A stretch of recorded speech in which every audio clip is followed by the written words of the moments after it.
As many as 751 unmarked graves were discovered on Thursday at another former Indian residential school in Canada's Saskatchewan.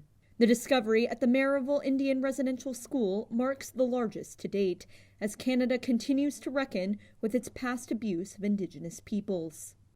In a statement, Prime Minister Justin Trudeau wrote that he was, quote, terribly saddened, telling Indigenous peoples the hurt and the trauma that you feel is Canada's responsibility to bear. Cowess's First Nation chief, Cadmus Delorme, told reporters it's unclear how many of the remains found belong to Indigenous children. But there are oral stories that there are adults in this gravesite as well, because it was the Roman Catholic Church that overseen this gravesite.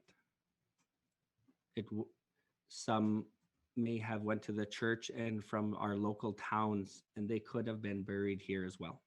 Canada's residential school system, which operated between 1831 and 1996, forcibly removed some 150,000 Indigenous children from their families. The mostly Catholic residential schools, run on behalf of the federal government, often subjected the children to malnutrition, physical, and sexual abuse. The Cowess's First Nations discovery comes a month after the discovery of 215 unmarked graves at the Kamloops Indian Residential School in British Columbia.